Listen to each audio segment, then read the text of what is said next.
दोस्तों कुछ सालों पहले हमने अपने चैनल पे रंगी तरंगा फिल्म को एक्सप्लेन करा था और वो फिल्म मुझे पर्सनली काफी पसंद आई थी।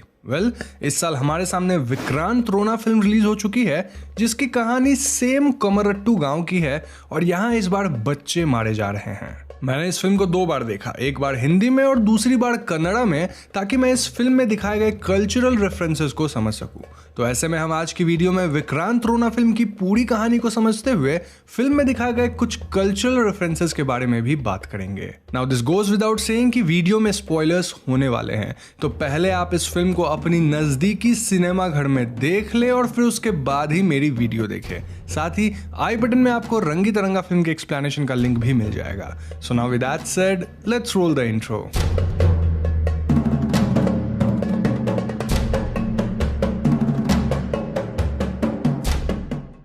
तो फिल्म की शुरुआत में हम कुछ बच्चों को द लेजेंड ऑफ ब्रह्म राक्षस नाम की किताब पढ़ते देखते हैं और यहाँ हमें पता चलता है कि इस किताब में लिखी गई कहानी कमरट्टू गांव की है, ठीक वैसी ही जैसी रंगी तरंगा की कहानी कमरट्टू गांव की थी। तो ये कहानी उस समय सेट है जब पेट्रोल की कीमत 6 रुपए लीटर और डीजल की कीमत 3 रुपए लीटर हुआ करती थी। पहले सीन में हम एक लेडी और एक बच्ची को कार में देखते हैं जहां ये बच्ची जोकर का मास्क लगाए हुए थी और ये दोनों कमरट्टू जाने वाली सड़क पे कार में आगे बढ़ रहे थे। रास्ते में इनके कार से कुछ जानवर टकरा जाता है और ऐसे में लेडी कार को रोक कर नीचे उतरती है। वहां पास ही के एक पेड़ पर ये लेडी एक बच्ची का मृत शरीर पेड़ से टंगा देखती है और ऐसे में वो अपने कार में वापस आती है। बट टू हर डिसअपॉइंटमेंट अब तक इस लेडी की बच्ची भी कार से गायब हो चुकी थी। अब यहाँ से सीन शिफ्ट होकर एक फैमिली पे फोकस करता है जो कि शहर से कमरट्टू गांव आए थे और यहाँ वो पकरू नाम के इंसान के खटारे टैक्सी में थे। इस परिवार में माता पिता के अलावा 2 ट्विन भाई बहन थे जिनका नाम पन्ना और मुन्ना था। ये लोग अपने फैमिली फ्रेंड जनार्दन गंभीर जी के यहाँ रुकने आते हैं जो कि इस गांव के सबसे बड़े आदमी थे। जनार्दन गंभीर की वाइफ का नाम शक्कू था और उनका एक छोटा भाई भी था जिसका नाम एकनाथ गंभीर था। अब यहाँ मैं गंभीर को गंभीर बोल रहा हूँ क्योंकि मूवी में ऐसा ही बोला गया है, तो मैनेज करो। एनीवेज, अब पन्ना और मुन्ना के डैड कहते हैं कि वो गांव एक्चुअली पन्ना की शादी करवाने आए हैं और वो ये काम अपने पुराने अबैंडन्ड कमरट्टू घर में करना चाहते हैं। ये बात सुनकर जनार्दन जी भड़क जाते हैं क्योंकि उनके हिसाब से वो घर हॉन्टेड है जहां ब्रह्म राक्षस का शाप है। ऐसे में एकनाथ जी कहते हैं कि वो लोग कमरट्टू घर में जा सकते हैं, बस जाने से पहले वहां एक पूजा करवा दी जाए। नाउ एट दिस पॉइंट हमें जनार्दन गंभीर जी के बारे में एक बात पता चलती है। दरअसल 28 साल पहले उनका बेटा संजू भूतस्थाना या फिर भूतनाथ मंदिर से दैवा के गहनों को चुरा लिया था और तब से इनके घर पे मानो शाप लग गया है। संजू उसी दिन घर छोड़ के भाग गया और फिलहाल वो लंदन में है। साथ ही गांव में कई बच्चे मृत पाए जाने लग गए जो कि लोगों के हिसाब से ब्रह्म राक्षस का काम है। सक्कू जी 28 वर्षों से अपने बेटे संजू की राह देख रही थी और फाइनली उन्हें संजू का खत मिलता है जहां वो लिखा था कि वो घर आने वाला है। ऐसा इसीलिए क्योंकि सक्कू जी को कैंसर था and he wanted to meet his mom. एक और बात यह कि पन्ना की अरेंज मैरिज हो रही थी जो कि बचपन में ही फिक्स कर दी गई थी। सो इट्स नीडलेस टू से कि पन्ना का इसमें कोई से नहीं था। तो अब जब आप लोग इस फैमिली के डायनामिक्स को समझ गए हैं तो मैं आपको 1-2 और कैरेक्टर्स के बारे में बता देता हूँ। सबसे पहले तो टैक्सी ड्राइवर पकड़ू जिसके 10 बच्चे थे and 11th was on the way. And then गांव के स्कूल का headmaster cum PT teacher Lawrence Pinto जिसे साइकिल चलाना तो आता था लेकिन ब्रेक लगाना नहीं आता था। खैर, इसके बाद हम संजू को देखते हैं जो कि 28 साल बाद गांव आता है और यहाँ उसकी मुलाकात पकड़ू और पीटी मास्टर पिंटो से होती है। पकड़ू संजू को घर तक लेकर आता है लेकिन फिलहाल घर पे कोई नहीं था क्योंकि सभी लोग भूता कोला देखने गए हुए थे। अब भूता कोला क्या है ये मैं कभी अपने घोस्ट स्टोर सीरीज में अच्छे से कवर करूंगा। फिलहाल आप समझ लो कि यहाँ एक परफॉर्मेंस होता है और कहा जाता है कि परफॉर्म करने वाले के ऊपर दैवा आ जाते हैं। कर्नाटका के तुलुनाडु में यानी कि वो उडुपी मैंगलोर वाला एरिया, वहां पे दैवा को स्पिरिट की तरह माना जाता है जिनकी पूजा लोग करते हैं ताकि दैवा गांव की रक्षा करे और सबको सुखी रखे। अगर इन स्पिरिट को यानी कि दैवा को आप गुस्सा दिलाते हैं तो उसका परिणाम बुरा हो सकता है। एनीवेज, भूता कोला के वक्त एक बूढ़ी औरत अजीब तरह से चिल्लाती है और वो सभी को वार्न करती है कि अब खून की नदियां बहने वाली है। वहीं संजू शॉर्टकट रास्ते से कमरट्टू घर तक पहुंच जाता है जहां उसकी मुलाकात पन्ना से होती है। Now Panna being a modern girl, वो ब्रह्म राक्षस के मिथ पे कहानी लिख रही थी और यहाँ इस सीन में हम समझ पाते हैं कि पन्ना और संजू एक दूसरे को पसंद करने लग गए थे।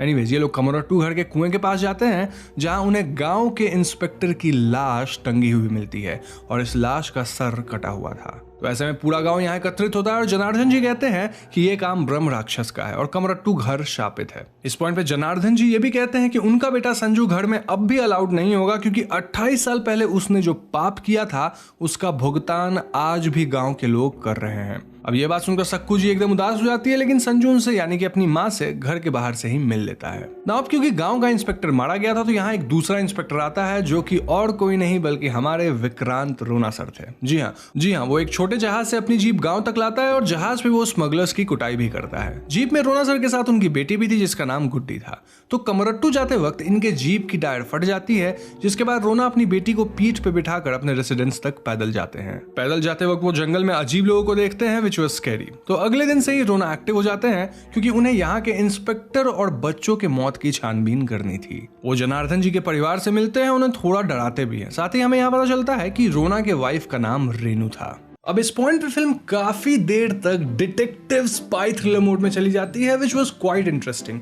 और इसीलिए मैं यहाँ एक छोटा सा एड ब्रेक लेकर आपको कुकू एफएम पे Indian women who became spies audio book recommend करूंगा, जिसमें उन भारतीय नारियों की कहानियां हैं जो कि रियल लाइफ में स्पाइज का रोल अदा करी थी अपने देश के लिए। देखो, कुकू एफएम इंडिया का लीडिंग ऑडियो शो प्लेटफॉर्म है, जहां 4500 से भी ज्यादा ऑडियो बुक्स है और इन्हें आप कहीं भी और कभी भी सुन सकते हैं। ये ऑडियो बुक्स रीजनल लैंग्वेज में भी अवेलेबल है, क्योंकि कुकू एफएम एक मेड इन इंडिया ऐप है। अब यहाँ हमेशा मैं कुकू एफएम से बात करके आपके लिए मेरा अपना स्पेशल ऑफर लाया हूँ, यानी कि अगर आप मेरा कोड HAUNTT50 यानी कि HAUNT50 इस्तेमाल करते हैं तो आपको ईयरली सब्सक्रिप्शन में मिल जाएगा 50% ऑफ, यानी कि 399 का जो सब्सक्रिप्शन है वो मिलेगा 199 रुपए में। तो देर किस बात की, लिंक डिस्क्रिप्शन और पिन कमेंट दोनों में है, उस पर क्लिक करके कुकू एफएम को डाउनलोड करो एंड देन वहां मेरा कोड HAUNTT50 यानी कि HAUNT50 यूज करके ईयरली सब्सक्रिप्शन पे 50% ऑफ पाओ। बस ध्यान रहे कि ये सिर्फ पहले 250 यूजर्स के लिए ही है। Download Kuku FM now. Happy listening. Coming back to story, रोना कमरट्टू घर के कुएं की छानबीन करने जाते हैं, जहां उन्हें कुएं के अंदर से पुराने इंस्पेक्टर का वॉलेट मिलता है। इस वॉलेट में एक 1 रुपीज का नोट था, जिसपे एक नंबर और कुछ टेक्स्ट लिखे हुए थे। यहाँ रोना की मुलाकात संजू और पकड़ू से भी होती है और रोना ये भी समझ जाते हैं कि संजू और पन्ना एक दूसरे को पसंद करते हैं। इसके बाद रोना उस स्पॉट पे जंगल में जाते हैं जहां उनकी जीप की टायर पंचर हुई थी और वहां वो बताते हैं कि उस रात उन्हें 2 आवाजें आई थी, एक गोली चलने की और एक टायर फटने की, यानी कि कोई तो उनके टायर पे शूट किया था। अब हैरानी की बात यह थी कि इस जगह के आसपास रोना को पुराने इंस्पेक्टर का जूता और नेम टैग मिलता है, विच मेंट कि इंस्पेक्टर को मारा इस जंगल में गया था, जस्ट दैट उनकी लाश को कमरट्टू घर के कुएं में टांग दिया गया था। यहाँ रोना सर पे कुछ लोग अटैक भी करते हैं, जिससे वो ऑब्वियसली बच जाते हैं, लेकिन वो उन लोगों को पकड़ नहीं पाते। थोड़ी देर बाद उन्हें यहाँ आसपास एक और बच्ची की मृत शरीर पेड़ से लटकी मिलती है और इस लड़की का हाफ फेस पेंटेड था। साथ ही वहां एक नोट था जिस पे लिखा था गड़ गड़ गड़ गग्गड़ जड़बा पीड़ा नलकुड़ी नित्तरे पड़वा, जो कि तुलु पोएम का एक लाइन है। इट मींस कि जब गग्गड़ा की जोड़ आवाज आएगी तो फिर से खून का त्योहार आएगा। अब जिन्हें गग्गड़ा नहीं पता उन्हें बता दूं कि वो बड़े वाले घुंघरू होते हैं एकदम मोटे मोटे से, जो कि काफी तेज आवाज करते हैं। वेल उसे कर्नाटका में गग्गड़ा बोला जाता है एंड यूजुअली इसे भूता कोला के वक्त परफॉर्मर्स पहनते हैं। खैर, कमिंग बैक टू स्टोरी, रोना इस बच्ची के बारे में पता करने पीटी मास्टर लॉरेंस पिंटो के पास जाते हैं, जो बताते हैं कि इस बच्ची का नाम वात्सल्य था, जो कि काफी होनहार थी, बट इट्स सैड कि वो अब इस दुनिया में नहीं रही। इस इंसिडेंट को मिलाकर अब तक 16 बच्चे गांव में मारे जा चुके थे। तो यहाँ से सीन शिफ्ट होकर पन्ना पे फोकस करता है, जिसे रात में किसी की आवाज आती है। वो कमरट्टू घर के एक कमरे में जाती है, जहां उसे वही बूढ़ी औरत दिखती है जो कि एक बॉक्स की तरफ पॉइंट कर रही थी। इस बॉक्स को खोलने पे पन्ना को पुराने वाले इंस्पेक्टर का कटा सर मिलता है। जी हाँ दोस्तों, अगले दिन ये बात सबको पता लगती है और सभी फौरन कमरट्टू घर खाली करके जनार्दन जी के घर में शिफ्ट होते हैं। यहाँ पन्ना को पता लगता है कि जिस बूढ़ी औरत को उसने पिछली रात देखा था वो वही औरत है जो कि भूता कोला के वक्त चिल्लाने लगी थी, और इस औरत का नाम देयू है। देयू के बेटे का नाम निट्टोनी था, जो कि 28 साल पहले भूतस्थाना या फिर भूतनाथ मंदिर की रखवाली करता था। बट देन 28 साल पहले कुछ तो ऐसा हुआ जिसकी वजह से निट्टोनी का पूरा परिवार मारा गया और तब से देयू स्टेबल नहीं रही, साथ ही मंदिर भी बंद हुआ और गांव में ये उल्टी सीधी घटनाएं होने लग गई। खैर, दूसरी तरफ रोना गांव में चल रहे स्मगलिंग के बारे में पता करते हैं, जहां उन्हें पता लगता है कि ये पूरा धंधा कोई मूसा नाम का आदमी चलाता है। रोना कमरट्टू चेक पोस्ट के गार्ड बालू से मिलते हैं एंड देन वो मूसा को पकड़ के उसे धमकाते हैं। इसके परिणाम अनुसार अगले ही दिन बालू के साथ साथ एक और चेक पोस्ट गार्ड की लाश पुलिस को मिलती है एंड इट वाज क्लियर कि ये काम मूसा और उसके आदमी नहीं करा था। इनफैक्ट फिल्म में जब रोना सर पे एक और अटैक हुआ था ना जंगल के अंदर, वो काम भी मूसा के आदमियों का ही था। अब इस पॉइंट पे हम फिल्म में रकेल या फिर रारा रकमा से भी इंट्रोड्यूस हो जाते हैं, जिस कैरेक्टर को जैकलीन ने प्ले करा है, लेकिन इसका वैसा कोई कहानी में सिग्निफिकेंस नहीं है। आई मीन हाँ, वही मूसा के बारे में इंफॉर्मेशन देती है, बट स्टिल ये बस ग्लैमर पार्ट है, तो मैं इस पूरे पार्ट को स्किप कर रहा हूँ। आप यूट्यूब पे जाकर डांस वीडियो देख लेना। ना अब कहानी में कुछ चीजें आपको जानना जरूरी है। पहली ये कि रोना अब इस केस की तह तक जाने के लिए कमरट्टू घर में ही अपनी बेटी के साथ रहने लगे थे, और दूसरी ये कि संजू और पन्ना सॉन्ग वगैरह से और करीब आ गए थे। ये सब के बाद घर लौटते वक्त पन्ना और मुन्ना जंगल में किसी को आग के पास नाचते देखते हैं, और वो सोचते हैं कि वही ब्रह्म राक्षस था। वहां पास में ही ये लोग एक पुलिस कांस्टेबल को भी देखते हैं, जिससे उन्हें कांस्टेबल पे ही शक होता है। ऐसे में पन्ना अगले दिन संजू के साथ रोना सर के घर जाती है, और यहाँ उन्हें घर के अंदर एक कमरा मिलता है जिसमें सभी मारे गए बच्चों की तस्वीर थी, साथ ही न्यूज़पेपर क्लिपिंग्स थे, एंड देन संजू और पन्ना की भी तस्वीर टंगी थी। ये सब देखकर पन्ना को याद आता है कि कल रात जब उसने किसी को जंगल में नाचते देखा था, तो वो इंसान आग पे अपना हाथ रखा था, और आज रोना सर के हाथ में पट्टी थी, यानी कि कातिल विक्रांत रोना भी हो सकता है। और इसके ठीक बाद ये दोनों रोना को फेस पेंट लगाकर अपने घर में ही परफॉर्म करते देखते हैं। आई मीन नॉट उनका घर जहां वो स्टे कर रहे थे, कमरट्टू का घर। और यहीं पे फिल्म का इंटरवल आता है। तो इंटरवल के बाद पन्ना गांव के एक एल्डर से निट्टोनी की कहानी पता करने जाती है, और यहाँ काफी कुछ पता चलता है। तो दरअसल 28 साल पहले निट्टोनी अपने परिवार के साथ कमरट्टू गांव में रहता था, और वो भूतस्थाना मंदिर की देखभाल करता था। परिवार में निट्टोनी की पत्नी गुड़बी, उसका बेटा माधव, छोटा बेटा राघव, एक नवजात छोटी बेटी और माँ देयू थी। इनका परिवार काफी गरीब था, और ये लोग पढ़े लिखे भी नहीं थे। तो ऐसे में गांव के नए हेडमास्टर जानकी राम निट्टोनी से अपने दोनों बेटों को स्कूल भेजने कहते हैं। अब माधव और राघव जब स्कूल जाते हैं तो वहां बड़े घर के बच्चे इन्हें काफी बुली करते हैं। तो एक रात संजू, जो कि जनार्दन गंभीर का बेटा था और उस वक्त काफी छोटा था, वो बुरी संगत में आकर भूतस्थाना मंदिर से गहने चुरा लेता है। ऐसे में गांव के बड़े परिवार वाले यानी कि जनार्दन गंभीर और पन्ना मुन्ना के पापा की जो फैमिली थी ना, वो लोग चोरी का इल्जाम निट्टोनी पे लगा देते हैं, और वो निट्टोनी के परिवार वालों को ना सिर्फ मारते पीटते हैं बल्कि उनका घर भी जला देते हैं। ऐसे में माधव और राघव अपनी छोटी बहन को लेकर वहां से भागते हैं, लेकिन रास्ते में उनके स्कूलमेट्स उन पे हमला कर देते हैं, क्योंकि वो लोग ऐसे ही उनको बुली किया करते थे। ये बुलीज माधव के दांत निकाल लेते हैं, और राघव उनसे बचने के लिए कमरट्टू घर के कुएं में अपनी बहन को सेफली उतारने की कोशिश करता है रस्सी की मदद से। लेकिन ये लोग राघव पे भी अटैक कर देते हैं, जिससे उसकी न्यू बॉर्न बहन उसी कुएं में डूब जाती है और उसकी मौत हो जाती है। अब इस पूरे घटना से निट्टोनी इतना परेशान होता है और उसकी इतनी बदनामी हो गई थी कि वो अपने साथ साथ पूरे परिवार को मार लेता है। यानी कि निट्टोनी, उसकी बेबी, उसके दोनों बेटे खुद को मार लेते हैं, और साथ ही वो शाप देता है कि जो लोग इसमें रिस्पॉन्सिबल है उनका वंश खत्म हो जाएगा। बचती है तो सिर्फ देयू, जो कि आज भी कमरट्टू घर के आसपास भटकती रहती है, और अब वो मेंटली स्टेबल प्रतीत नहीं होती। दूसरी तरफ हम देखते हैं कि विक्रांत रोना स्मगलर से लड़ता है और वो मूसा को पकड़ लेता है। यहाँ हम समझ पाते हैं कि पुराने इंस्पेक्टर को और चेक पोस्ट गार्ड बालू को मूसा ही मारा था, और वो ये सब इस तरह से प्लान करके किया था कि सभी को लगे कि ये ब्रह्म राक्षस का काम है। साथ ही जंगल में वो परफॉर्मर को पे करके डांस वगैरह करने कहता था, ताकि लोगों को लगे कि ब्रह्म राक्षस रियल है, लेकिन उसने कभी भी किसी बच्चे को नहीं मारा। ऐसे में रोना उसे पेड़ से बांधकर उसका फेस पेंट करता है, और अगले सीन में मूसा को हम मृत देखते हैं। अब यहाँ से व्यूअर हमें लगता है कि मूसा को रोना नहीं मारा है, लेकिन सच्चाई कुछ और है, जो कि हम आगे जानेंगे। तो यहाँ से रोना पीटी मास्टर लॉरेंस पिंटो से मिलने जाता है, क्योंकि उसके स्कूल के पीछे वाले जमीन पे ही स्मगलर्स अपना गोडाउन में माल रखते थे। लेकिन पीटर मास्टर कहता है कि ये स्कूल और गोडाउन को गंभीर फैमिली ओन करती है। यहाँ से रोना संजू के पास जाकर उसे मारने लगते हैं, क्योंकि उन्हें पता चलता है कि संजू एक्चुअली में संजू है ही नहीं।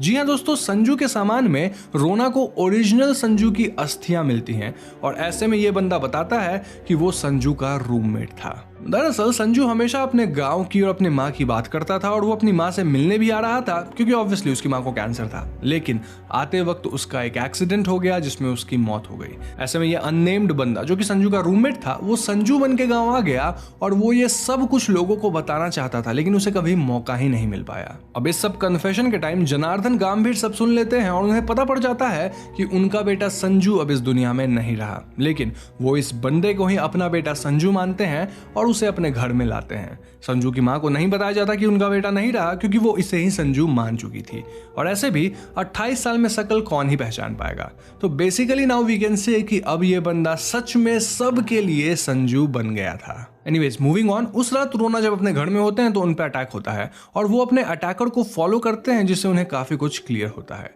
तो अगली सुबह वो जनार्दन गंभीर के घर जाते हैं और वो कहते हैं कि इस पूरे स्मगलिंग के केस में मूसा का एक पार्टनर भी था। जी हाँ, उस रात जब रोना ने मूसा को पकड़ा था तो वो उसे पेड़ से बांधकर सूसू करने गए थे, लेकिन जब वो लौटे तो मूसा मर चुका था। यानी कि मूसा को रोना ने नहीं बल्कि मूसा के पार्टनर ने मारा ताकि मूसा अपना मुंह ना खोल दे, और वही पार्टनर रोना पे भी अटैक किया। रही बात की रोना अपने घर पे पेंट लगाकर परफॉर्म क्यों कर रहे थे, तो वेल वो क्रिमिनल पर्सपेक्टिव समझने के लिए ऐसा कर रहे थे। मूसा का पार्टनर एक्चुअली गंभीर फैमिली में ही, और इस बात का पता पुराने इंस्पेक्टर को लग गया था, इसीलिए उसने ₹1 नोट पे मूसा का गाड़ी नंबर और नंबर 1 के बगल में नाथ लिखा था। जी हाँ दोस्तों, एक नाथ गंभीर जो कि जनार्दन गंभीर का भाई था, वो इस स्मगलिंग के धंधे में था और वो भी बड़े लोगों के कत्ल में शामिल था। ऐसे में रोना एक नाथ को पकड़ लेता है और स्मगलिंग वाली गुत्थी तो पूरी तरह सुलझ जाती है। लेकिन यहाँ अब भी ये गुत्थी नहीं सुलझी थी कि बच्चों को गांव में कौन मार रहा है। अब इस पॉइंट पे स्टोरी में एक और सब प्लॉट चलती है, जहां पन्ना की जिससे शादी होने वाली थी वो बंदा आ गया था और उसका नाम राकेश था, और उसकी सगाई एक ही दिन में होने वाली थी क्योंकि उसके बाद अगले 6 महीना तक कोई बढ़िया मुहूर्त नहीं था ना। राकेश को देखकर संजू काफी जलने लगता है और दुखी भी होता है, और यहाँ पन्ना उसे दिलासा दिलाती है कि वो अपने फैमिली से इस बारे में बात करेगी एंड वो राकेश को किसी तरह रिजेक्ट करने की कोशिश करेगी। एनीवेज यहाँ से रोना पूरा फोकस बच्चों के कातिल को पकड़ने में लगाते हैं, और पन्ना वगैरह की मदद से वो समझ पाते हैं कि निट्टोनी परिवार ने जब खुद को मार लिया था तो लोगों को सिर्फ 4 लाशें मिली थी। जी हाँ, निट्टोनी की, उसकी बीवी की, उसके छोटे बेटे की और नवजात शिशु की, लेकिन निट्टोनी के बड़े बेटे माधव की लाश किसी को नहीं मिली। तो इट वॉज क्वाइट क्लियर कि माधव मरा ही नहीं था और गांव में बच्चों को माधव ही मार रहा था, क्योंकि देखा जाए तो गांव में सिर्फ वही बच्चे मरे थे जिसका परिवार निट्टोनी पे ब्लेम डालने में था या उसके फैमिली को बुली करने में जुड़ा हुआ था, यानी कि उस स्कूल में पढ़ता था। अब बस पता ये लगाना था कि माधव आखिर है कौन।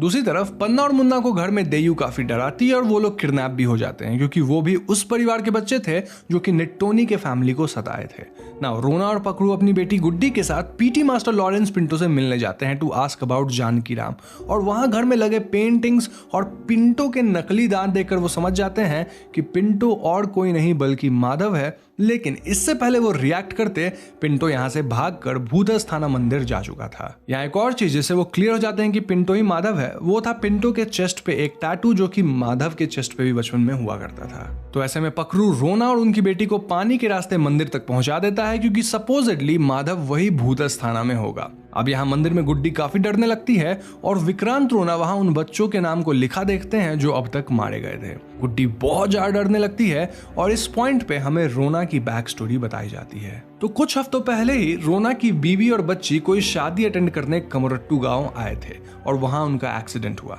इस एक्सीडेंट में रोना की बीवी रेनू कोमा में चली गई और उनकी बेटी गुड्डी गायब हो गई थी। नाउ दरअसल ये मूवी का पहला सीन है जहां एक औरत और मास्क पहनी बच्ची एक साथ थे जहां बच्ची गायब हुई थी। इट मींस कि वो दोनों रोना के ही फैमिली वाले थे, इनफैक्ट रोना की बीवी और बच्ची। नाउ रोना अभी तक अपनी बेटी गुड्डी से जो बात कर रहा था वो एक्चुअली में एग्जिस्ट करती ही नहीं। जी हाँ, ये रोना के मन की उपज थी और वो अपने आप से ही अपनी बेटी गुड्डी को मानकर बात कर रहा था। और फैक्ट तो ये है कि गुड्डी को तो माधव ने मार डाला है। इस पॉइंट पे गुड्डी हवा में गायब हो जाती है और एक कमरे में रोना को गुड्डी की लाश फेस पेंटेड मिलती है, साथ ही उसका ड्रेस और मास्क वहां मिलता है। विक्रांत रोना इसे देखकर काफी उदास और इमोशनल होते हैं, क्योंकि कमरट्टू जाने से पहले गुड्डी उन्हें भी साथ चलने को कही थी, लेकिन वो अपने काम की वजह से नहीं गए थे और उसका परिणाम ये हुआ कि आज उनके पास उनकी बेटी नहीं है और बीवी कोमा में है। नाउ आई नो यहाँ आप क्या सोच रहे होंगे, वेल माधव ने तो उन्हीं लोगों के बेटियों को मारा ना जो लोग उसे सताए थे, तो विक्रांत रोना की बेटी को क्यों मारा? तो मैं आपको बता दूं कि हम जान पाते हैं कि 28 साल पहले रोना भी इसी स्कूल में पढ़ने आया था, सिर्फ 3-4 महीनों के लिए ही। और भले ही वो माधव और राघव को बुली नहीं किया, लेकिन वो उन्हें बुली होता हुआ देखता था और उन्हें बचाया भी नहीं। इसी वजह से माधव ने गुड्डी को भी मार डाला ताकि सभी पेरेंट्स फील कर सके कि उनके घर में जब बच्चे मरते हैं तो कैसा फील होता है। इस पॉइंट पे माधव खुद को फुल गेटअप के साथ रिवील करता है और यहाँ देयू भी उसका इस सब में साथ दे रही थी। रोना माधव से लड़ने के लिए तैयार हो जाता है, लेकिन इस पॉइंट पे आता है मूवी का सबसे बड़ा ट्विस्ट। यस, हम संजू को भी माधव जैसे गेटअप में देखते हैं और माधव उसे राघव यानी कि अपना भाई कह के बुलाता है। जी हाँ दोस्तों, ये नकली संजू का कोई दोस्त भी नहीं था, बल्कि राघव था, जो कि आज तक हाइडिंग में था और वो अपने भाई माधव की बच्चों को मारने में मदद करता था। दरअसल 28 साल पहले जब माधव और राघव की बहन मारी गई तो ये दोनों वही कुएं के पास रो रहे थे और तभी संजू गहने लेकर वहां आता है। गुस्से में राघव संजू को वहीं मार डालता है एंड देन उसकी लाश को कुएं में फेंक देता है। सब समझते हैं कि वो राघव की लाश थी, क्योंकि ऑब्वियसली लाश को पहचाना नहीं जा सका और उनकी बॉडी बिल्ड भी सेम थी। और संजू के लिए कहानी बना दी जाती है कि वो गांव छोड़ के भाग गया एंड देन वो यहाँ था वहां था और फिलहाल लंदन में है। इनफैक्ट मुझे लगता है संजू की तरफ से लेटर भी राघव ही लिख के भेजता था। तो ये दोनों भाई देव के साथ मिलकर रोना पे अटैक करते हैं और साथ ही ये लोग मुन्ना और पन्ना को मारने वाले थे। पन्ना का तो शौक से हाल खराब था, क्योंकि जिसे वो प्यार करती थी वही सीरियल किलर निकला।